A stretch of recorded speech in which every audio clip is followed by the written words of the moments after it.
I do send thee unto them. And thou shalt say unto them, Thus saith the Lord God. And they, whether they will hear, or whether they will forbear, for they are a rebellious house, yet shall know that there hath been a prophet among them.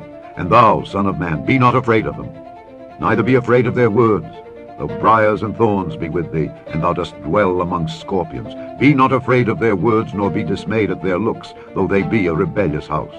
And thou shalt speak my words unto them, whether they will hear, or whether they will forbear, for they are most rebellious. Be not afraid of their faces. Canadian anti-lockdown pastor Arthur Polowski spoke to Fox News on Friday to warn of creeping fascism. In an interview on the Ingram Angle, Polowski explained that the current COVID measures are a hybrid of fascism and communism. We have no rights whatsoever. What we have right now is a dictatorship. This government is coming after my rights, he said. They are taking away our freedoms. This government is trying to shut me down. They are trying to silence me and prevent me from doing what I have to do as a pastor. I spent 3 days in jail for my crime of opening a peaceful church on the corner of Main and William Street, he said. Polowski, a Polish immigrant to Canada, described parallels between the Soviet authoritarianism and what is unfolding in Canada. I escaped communist tyranny, he said. I came to Canada because it was the only place I could be free, he said. And I decided I'm going to stand up and fight to the death. Polowski criticized the COVID-19 lockdown measures, arguing that they were nothing more than a sham and a big fat lie. When I grew up behind the Iron Curtain, we were receiving that daily, whether it was through propaganda, outright lies, or manipulation. If you were looking for the truth, you were arrested and put in jail, he said. If you listened to Christian radio in Europe, you could be imprisoned for 5 years. That's why they're deplatforming Christian radio stations. It's why they're deplatforming anyone who speaks out against them and brings forth the truth. If you want more up-to-date, unfiltered news, just visit our website at www.fleababylon.us.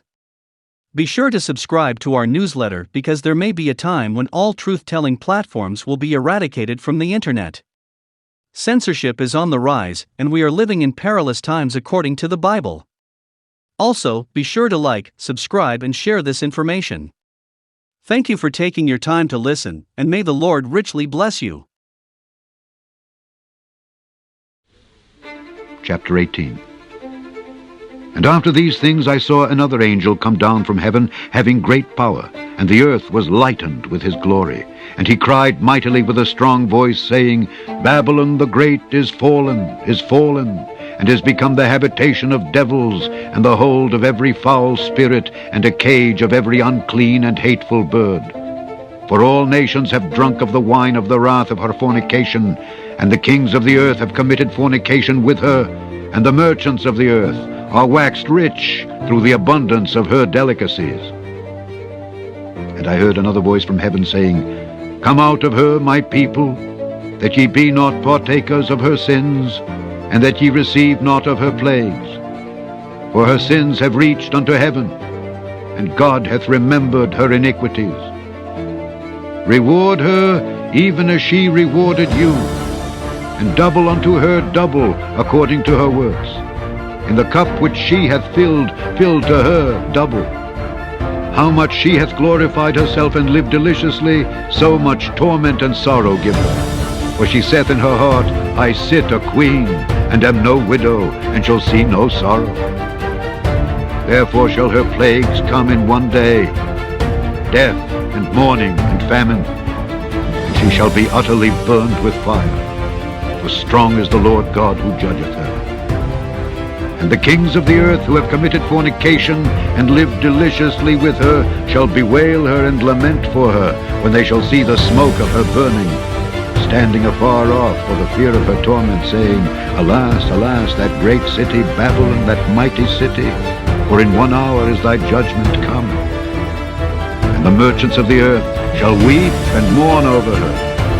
For no man buyeth their merchandise any more, the merchandise of gold and silver, and precious stones, and of pearls, and fine linen, and purple, and silk, and scarlet, and all fine wood, and all manner vessels of ivory, and all manner vessels of most precious wood, and of brass, and iron, and marble, and cinnamon, and odors, and ointments, and frankincense, and wine, and oil, and fine flour, and wheat, and beasts, and sheep, and horses, and chariots, and slaves, and souls of men.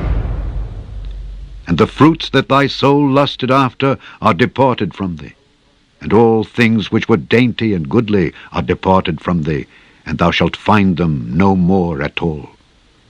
The merchants of these things, which were made rich by her, shall stand afar off for the fear of her torment, weeping and wailing, and saying, Alas, alas, that great city that was clothed in fine linen, and purple and scarlet, and decked with gold, and precious stones and pearls. For in 1 hour so great riches is come to naught. And every shipmaster, and all the company in ships, and sailors, and as many as trade by sea, stood afar off, and cried when they saw the smoke of her burning, saying, What city is like unto this great city? And they cast dust on their heads, and cried, weeping and wailing, saying, Alas, alas, that great city, wherein were made rich all that had ships in the sea by reason of her costliness. For in 1 hour is she made desolate. Rejoice over her, thou heaven, and ye holy apostles and prophets, for God hath avenged you on her. And a mighty angel took up a stone like a great millstone, and cast it into the sea, saying, Thus with violence shall that great city Babylon be thrown down, and shall be found no more at all. And the voice of harpers and musicians, and of pipers and trumpeters, shall be heard no more at all in thee. And no craftsman of whatsoever craft he be shall be found any more in thee, and the sound of a millstone shall be heard no more at all in thee. And the light of a candle shall shine no more at all in thee, and the voice of the bridegroom and of the bride shall be heard no more at all in thee. For thy merchants were the great men of the earth, for by thy sorceries were all nations deceived. And in her was found the blood of prophets, and of saints, and of all that were slain upon the earth.